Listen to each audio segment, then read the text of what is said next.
So on June 5th this year, there was a parade through the streets of Brooklyn, and you probably didn't know about it. It wasn't broadcast on TV or anything like that, or didn't make much of a splash. It was the 184th annual Sunday School Union Parade, and somewhere around 125 kids from 8 churches marched through the streets of Brooklyn. They were carrying crosses, and they pulled their wagons. Everyone had a really nice time, and had ice cream and lemonade afterward. It was a beautiful morning. But 125 kids from 8 churches is really a far cry from what the Sunday School Union Parade used to be.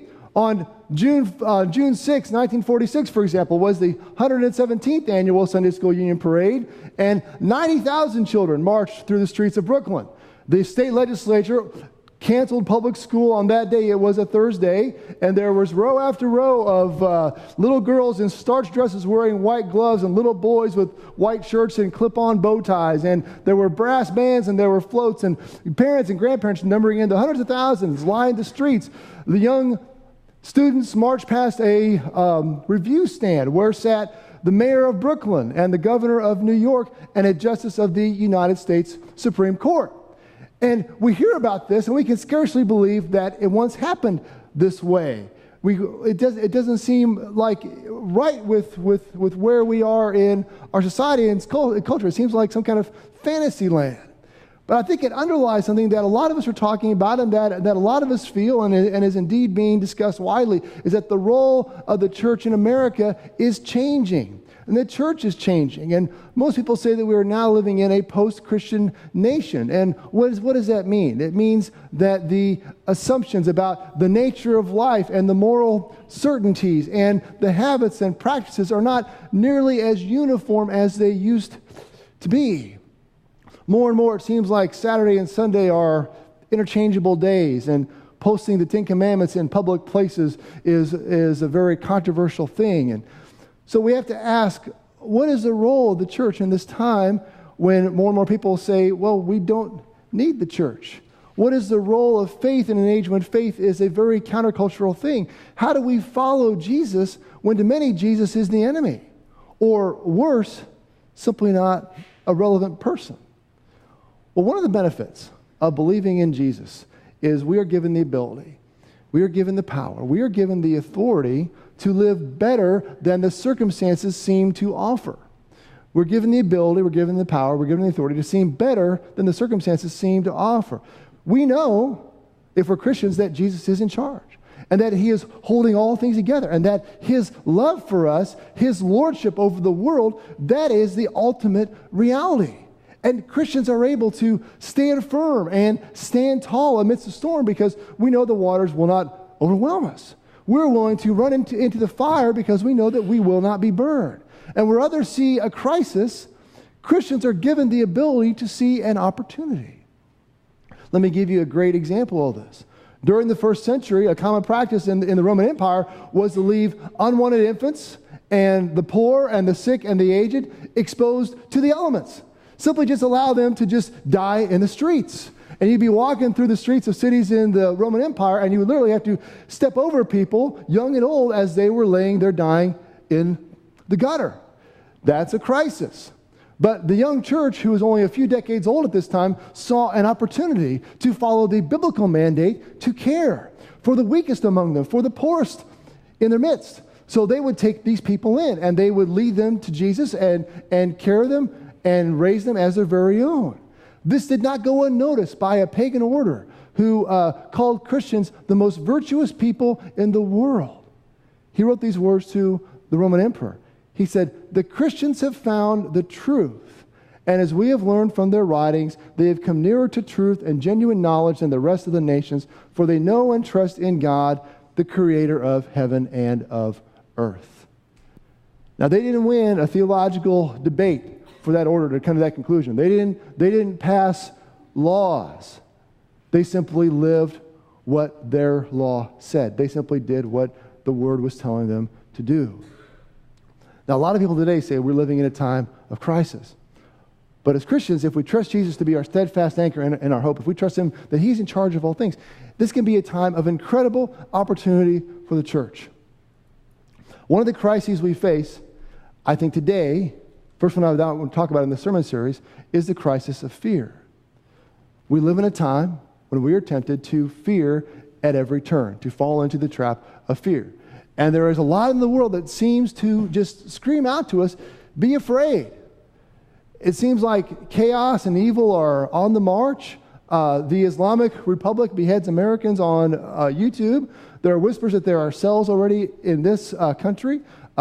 Russia marches on the Ukraine. There are riots in cities, and we fear what that means for the country. The southern border is insecure. We fear a loss of privacy. We fear what may happen in our financial lives. We have fears of shootings in schools, Ebola, enterovirus D68, identity fraud, drones flying overhead. 2 weeks ago, the city of Thousand Oaks, California, was placed on high alert for 72 hours. The reason? Someone's pet albino cobra escaped from its cage and was roaming loose around the streets of Thousand Oaks. They found it. Don't worry. Don't check under your car when you leave today. We lock our doors all the time. Unattended packages shut down city blocks. We stand in line to go through metal detectors, not only to go to school, but baseball games and football games and concerts. And what's so stunning about this, I think, is that our entire society, our culture, is built to minimize risk and maximize certainty. And there's a lot of evidence to suggest that, well, society is safer than ever. Yet we are all still afraid. What an opportunity. What an opportunity the church has if we trust what the Bible teaches about fear. And the Bible teaches a lot about fear, but we need to look no further than Psalm 37.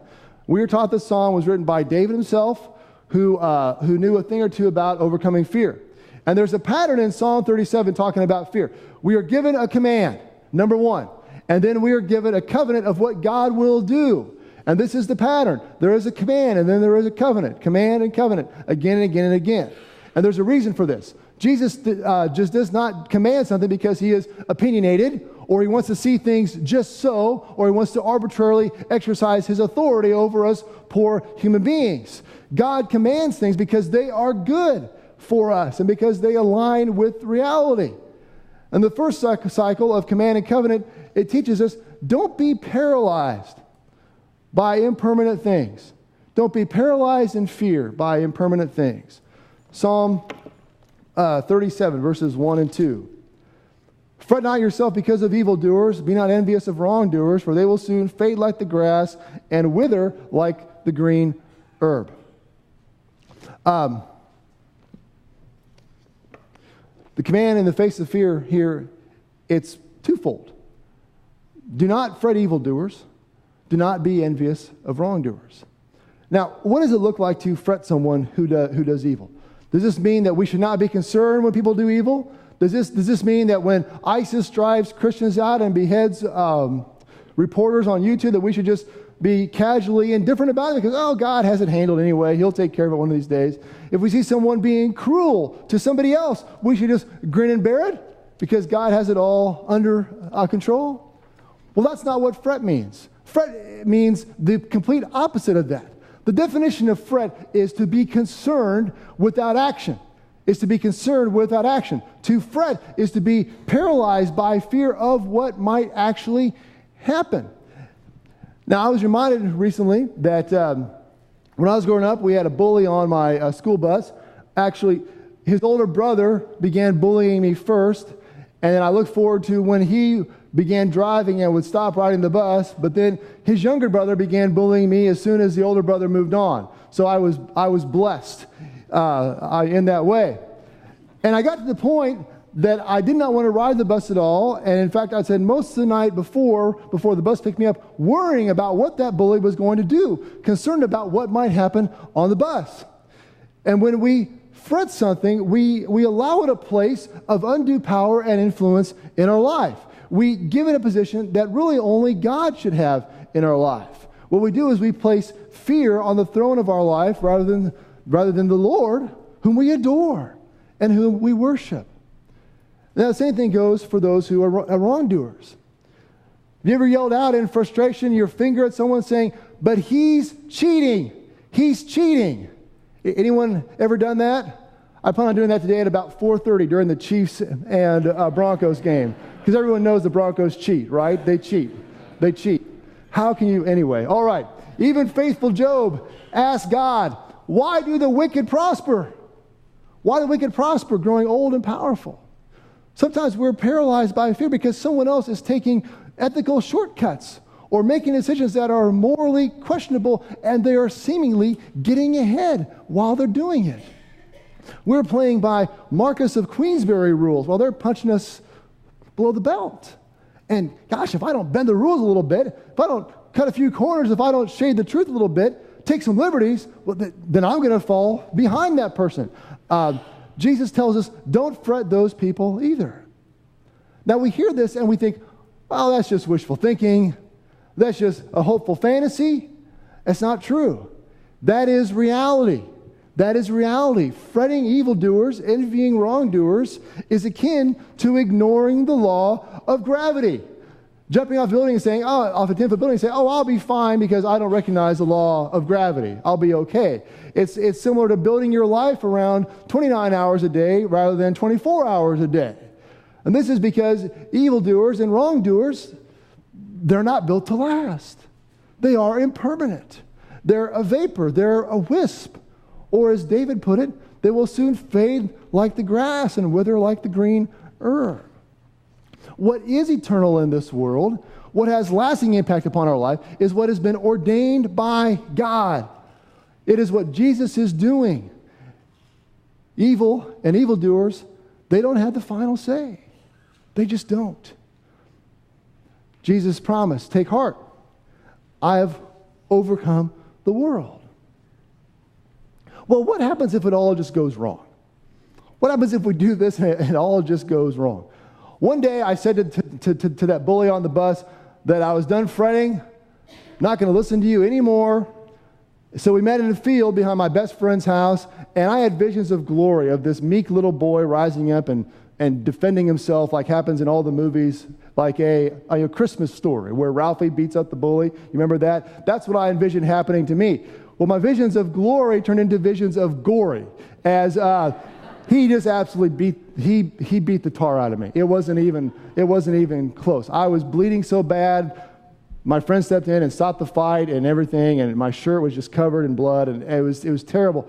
And for weeks afterward, my mouth and my nose where he hit me repeatedly hurt like crazy. And he celebrated, and I suffered, and I went to school with a big fat lip the next day, humiliated. It was the worst of all possible outcomes. But I learned something. I learned there is only so much an evildoer can do. He did his absolute worst. It went in the worst way possible, but I walked away. And the next morning, God made the sun to rise. And in our 10-year high school class reunion, we laughed and joked about the brutal beating that he gave me one day. He laughed more than me, but we laughed. We laughed. Evil doesn't last. It doesn't last. It withers and it fades like the grass. But Jesus and what he's doing is eternal. He is the same yesterday, today, and forever, and he has overcome the world. Now, the second cycle in Psalm 37 of God's covenant command teaches us to do good and trust God. To do good and to trust God. Psalm 37 verses 3 through 6. It says, trust in the Lord and do good. Dwell in the land and befriend faithfulness. Delight yourself in the Lord, and he will give you the desires of your heart. Commit your way to the Lord, trust him, and he will act. He will bring forth your righteousness as the light and your justice as the noonday. Now, listen to the words that David uses here on how we should act toward God. Trust, do good, dwell, befriend, delight, commit. These are actions that draw us into a close, intimate, personal relationship with the Lord of the universe, the God of the cosmos. These are the same kind of words that we might use with our husband or wife, describing how we fall in love with them, how we maintain our love with them. Now, there is a sermon's worth of words here, at least, several sermons worth of words, but I'm going to focus on one because I think it summarizes the rest. The word delight. Delight. What does it mean to delight in God? What does that mean? The root meaning of the Hebrew word here translated as delight, it means soft. It means delicate. It means dainty. And that doesn't make a lot of sense until we think about the context in which it is being used. In the harsh, unforgiving desert. And things there that are soft or delicate or dainty, well, they don't last long. They are rare. They are uncommon. They are singular. Delicate flowers do not bloom long in the desert. People didn't wear silk socks in Canaan.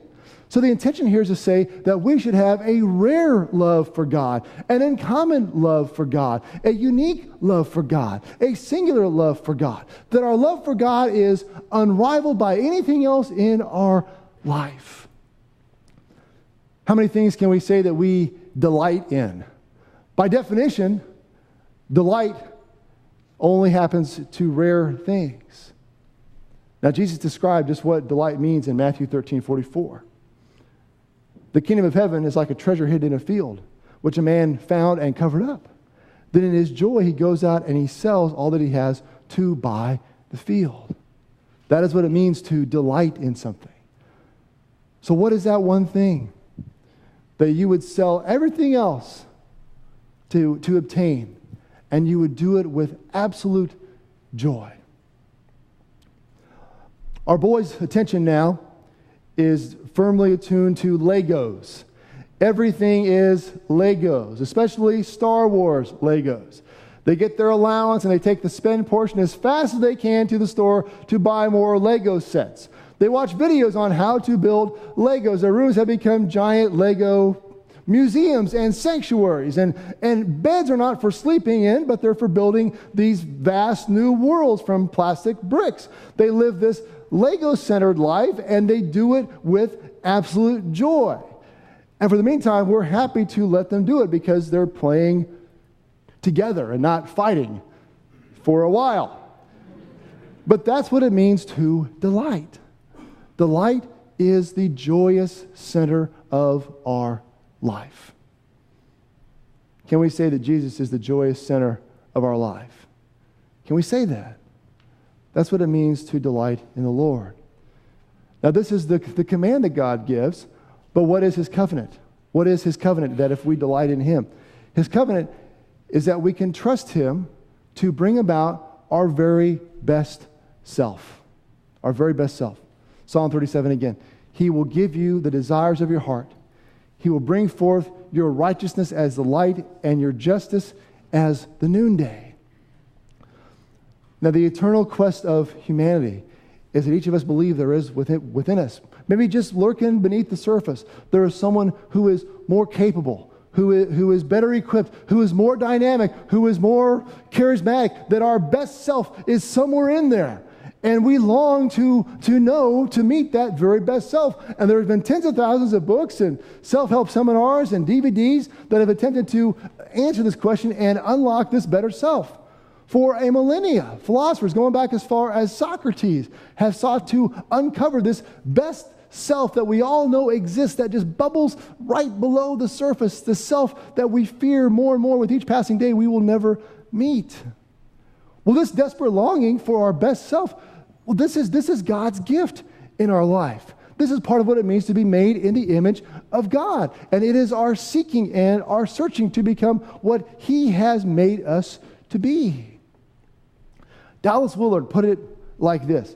He said, the intention of God is that each should become the kind of person He can set free in His universe, empowered to do what we want to do. And just as we desire and intend this for our children and for others we love, so God desires and intends it for His children.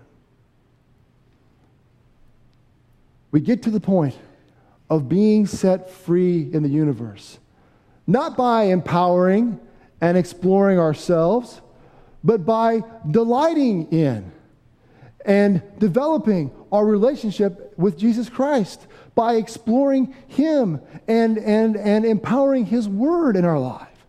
And when we trust and when we delight, when we befriend God, it changes us. It leaves us better. It forms us and it molds us and it makes us into the person that we were knit together in our mother's womb to be. A person who delights in the Lord, a church who delights in the Lord, becomes what they have been made to be, and indeed what we even long to be. Third and finally, the third cycle of command and covenant teaches us to wait and allow Jesus to work. Psalm 37, verses 7 through 9. Be still before the Lord and wait patiently for Him. Fret not yourself over the one who prospers in his way, over the man who carries out evil devices. Refrain from anger and forsake wrath. Fret not yourself, attends only to evil. For the evildoer shall be cut off, but those who wait for the Lord shall inherit the land. Finally, we're told this. Be still. Wait. Refrain. Forsake. One of the greatest temptations that we have is to do something, anything. We prefer vastly action to inaction. Ever heard someone say, please, won't somebody do something? Please, something has to be done. Someone needs to step up. Ever heard that? Ever said that? We don't like being still. We don't like waiting. Anyone ever walked into the post office and said, which line is longest? I'm going to get in that longest line because I need to wait for a little while. I need to ponder reality while I wait at the post office. No one has ever done that in the history of the universe. Forsaking is for fools. Yet this is what God commands us to do. We are to refrain from anger and forsake wrath. Be still and wait for Him.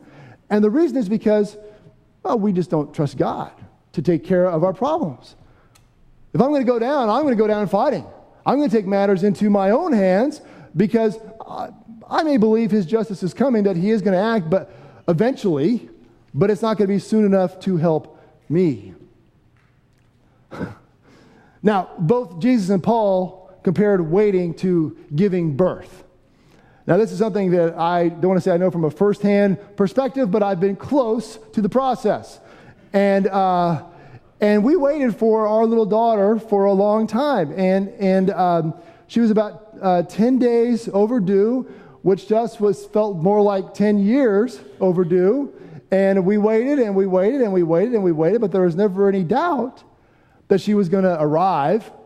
There was never any doubt that in 3 years' time, Jen was still going to be pregnant. It's like, oh my goodness, when is this baby going to come? Is she going to get here? We never wondered if she was going to show up. We wondered when she was going to show up. And I remember in the meantime, during the in-between time, thinking how intolerable this would be if we were waiting to see if she was going to be born rather than when she was going to be born. That would have been a horrible, horrible burden to bear. You see, this is God's covenant, that when we are still before Him, when we wait, when we refrain from anger, when we forsake wrath, our wait is not to see if God will act. Well, is He going to show up or not? Is He going to do something or not? No, our wait is to see when God will act. Our wait is to see what God will do. Our wait is to see when evil will be cut off. And when those who wait on the Lord and are still before Him will be the only ones left standing. There is no if. There is only when. And that should be to us a very, very encouraging thought. Here's what it doesn't mean. It doesn't mean that we will once again see the days of 90,000 bright-eyed Sunday school students marching the streets of Brooklyn. It doesn't mean that we will see the days where we walk into a schoolroom or a courthouse and we nail the Ten Commandments up on the wall and they're posted everywhere.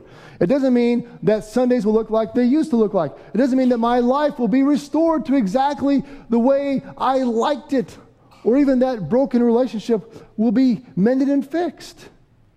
What it does mean is that God will act, and He will do far greater and far better than we deserve. It means that we trust Jesus and allow ourselves to do less and allow Him to do more. And we cherish what we want less and cherish what He wants more. And we are about our business less and the Father's business more. And rather than wringing our hands about what is going to become of us, we instead reach out with that hand to the friendless and the broken and the outcast more.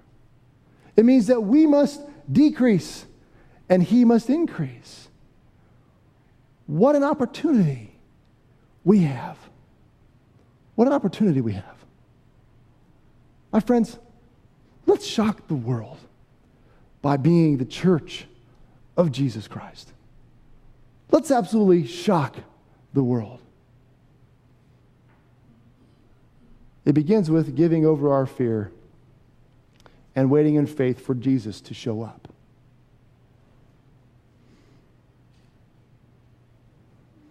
I want to just close this morning with a challenge that'll lead us into prayer, written by Swiss theologian Karl Barth. I love these words. There have to be in the world men who even in the night, perhaps only at midnight or before, or possibly in the hour of early dawn, look forward to the morning, to the rising, sooner or later, of the Son of righteousness. There have to be men and women by whose irrepressible and constant unrest, at least a few and perhaps even quite a number of their fellows are prevented from falling asleep, as though nothing had happened and nothing out of the ordinary could happen in the future. As the world falls asleep in the fearful dark of night, will we stay awake and wait for Jesus to show up? Would you pray with me, please?